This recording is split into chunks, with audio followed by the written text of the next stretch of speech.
Bonjour à tous, bonjour à toutes, j'espère que vous allez bien.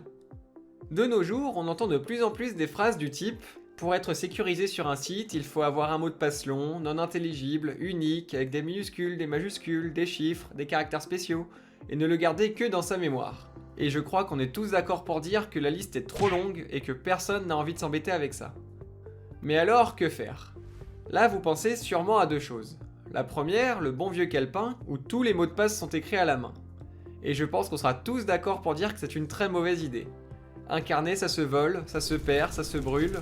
Bref, il existe mille et une façons de perdre ces données, ou pire, de se les faire voler. Comme autre technique, il y a le coffre-fort de Google. Je pense que vous l'avez déjà tous remarqué si vous allez sur Chrome, à chaque fois que vous vous connectez sur un nouveau site, Google vous propose de stocker vos identifiants. Et parfois même, il conseille un mot de passe qu'il juge solide. Donc avec ça, le nom d'utilisateur et le mot de passe sont stockés, et avec un simple clic, vous pouvez vous connecter.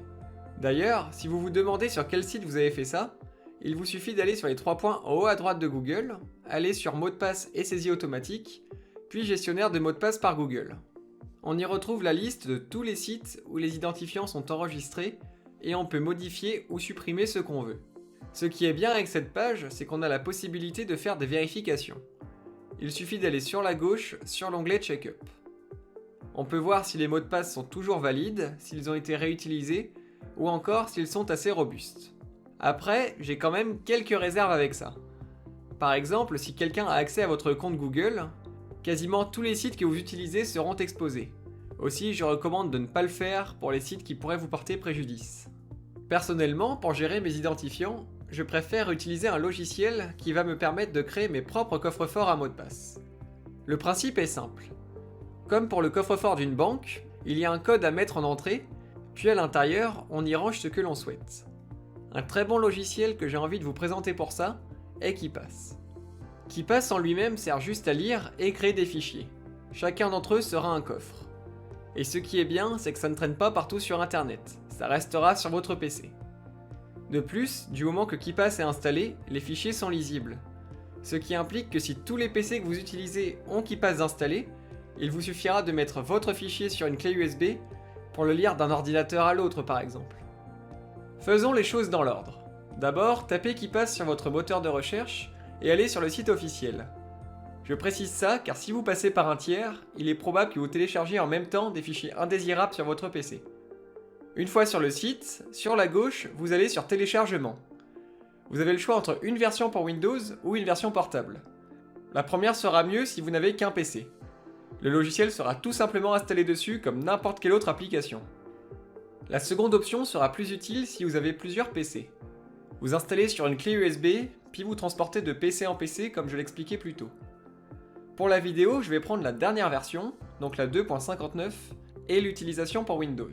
Une fois que vous avez cliqué sur le bouton Télécharger maintenant, allez dans vos téléchargements. Si vous ne savez pas où ils sont, il suffit d'ouvrir un dossier, n'importe lequel, et sur la gauche, il y a une catégorie Téléchargement. Cliquez dessus et vous verrez que tout en haut, il y a le fichier que vous venez de télécharger. Ensuite, lancez-le en double-cliquant dessus. On va vous demander l'autorisation, vous cliquez sur Oui. Choisissez la langue français et cliquez sur OK. Là, il y a les accords de licence qu'en général personne ne lit. Vous cliquez sur Je comprends et j'accepte, puis cliquez sur Suivant. Un répertoire pour l'installation va vous être ensuite proposé. Vous pouvez le laisser et cliquer sur Suivant. Pour les composants, je vous conseille de laisser tel quel et de cliquer une nouvelle fois sur Suivant. Et là, vous avez l'opportunité de choisir ou non si vous voulez une icône sur le bureau. C'est comme vous voulez. Ensuite, cliquez une nouvelle fois sur Suivant. Vous aurez droit à un récap de tous vos choix, et il ne vous reste plus qu'à cliquer sur Installer. Une fois terminé, on vous demandera si on permet à KeePass de rechercher des mises à jour automatiques ou non. En ce qui me concerne, je permets ça, donc je vais cliquer sur Enable, car un logiciel à jour est un logiciel plus sécurisé. KeePass va se lancer automatiquement et on peut voir qu'il est en anglais. Quand on regarde dans les paramètres, on peut voir qu'il n'y a que l'anglais. Il va falloir ajouter manuellement la langue française. Pour cela, on retourne sur le site de KeePass, et sur la gauche, juste en dessous de téléchargement où on a cliqué tout à l'heure, on peut voir qu'il y a traduction. Cherchez français et choisissez celui qui correspond à la version de KeePass que vous avez téléchargée. Moi tout à l'heure j'ai pris la version 2.59, donc je vais faire de même ici. Vous avez maintenant un fichier avec les traductions dans vos téléchargements. Vous allez l'extraire et mettre le fichier extrait dans le dossier de KeePass. Pour retrouver le dossier KeePass, voici la marche à suivre. Sur le menu Démarrer, vous allez écrire KeePass.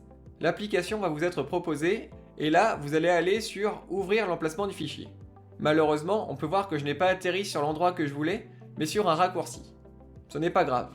On va faire clic droit sur le raccourci et cliquer sur Ouvrir l'emplacement du fichier. Voilà, maintenant je suis dans le bon fichier. Il ne reste plus qu'à aller dans Language et mettre le fichier extrait de tout à l'heure avec un coupé-collé. Retournons sur KeePass. Allez dans l'onglet View, Change Language, et on peut voir que le français est maintenant disponible. On le sélectionne, ça va nous dire qu'il faut relancer l'appli, on clique sur Oui, et voilà. On va maintenant créer notre premier coffre-fort à mot de passe. Pour cela, allez sur l'onglet Fichier, puis Nouveau. Cliquez sur OK. Là, on vous demande où vous voulez le stocker. À vous de voir si vous voulez le mettre sur un dossier sécurisé ou sur le bureau. Pour la vidéo, je vais le mettre sur le bureau et je vais renommer le fichier en Mes mots de passe. N'oubliez pas d'enregistrer. Maintenant, on va vous demander le mot de passe maître. C'est le code qui servira à avoir accès à tout ce qu'il y a dans le fichier. Il faut savoir que ce sera le seul mot de passe que vous aurez à retenir et la seule sécurité entre tous vos mots de passe et le monde extérieur. Je vous conseille donc d'utiliser quelque chose de fort. Pour l'exemple, je vais mettre « Mon coffre-fort est le meilleur ». Mais c'est pour l'exemple. Je vous conseille plutôt de faire un mot de passe en vous servant de la méthode phonétique ou XKCD. Pour ne pas vous embêter à retaper le mot de passe, vous pouvez cliquer sur les 3 points et cliquer sur OK. Pour finir, on vous demandera le nom de votre base de données. Vous pouvez mettre votre nom par exemple. KeePass vous propose ensuite d'imprimer ou non une feuille de secours. Moi, pour la vidéo, je ne vais pas le faire. Et votre base de données est maintenant créée. Il ne vous reste plus qu'à cliquer sur le bouton Enregistrer pour que le fichier soit généré à l'emplacement que vous avez indiqué. Comme vous pouvez le voir, sur la gauche, il y a la base de données avec votre nom et plusieurs dossiers. Général, Windows, Internet, etc. Au centre, 2 mots de passe d'exemple ont été générés. Je vais les supprimer, nous n'en avons pas besoin. Et je vais créer mon premier mot de passe dans le dossier Internet. Une fois le dossier choisi, je retourne au centre, je fais clic droit et ajouter une entrée. Pour mon exemple, j'ai préalablement créé un faux compte sur le site RomStation pour vous montrer le fonctionnement. Je vais donc mettre en titre RomStation, mon nom d'utilisateur, qui est très souvent une adresse mail, et je mets le mot de passe. D'ailleurs, on peut voir que KeePass n'est pas très content car mon mot de passe est relativement faible. Vous pouvez aussi, si vous le souhaitez, mettre l'URL du site et une remarque. Mais moi, je ne vais pas le faire. On clique sur OK, et hop, notre première entrée est enregistrée. Pour ranger tous les mots de passe, vous pouvez créer, modifier ou supprimer les dossiers sur le côté.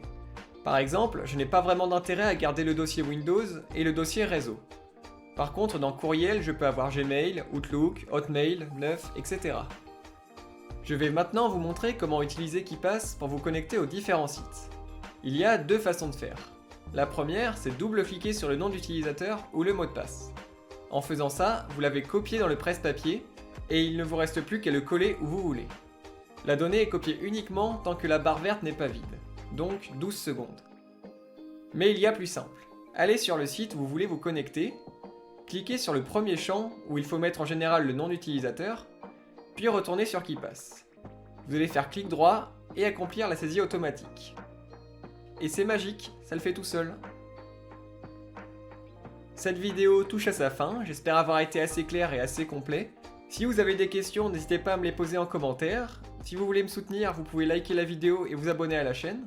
Et moi je vous dis à la prochaine. Allez, à plus.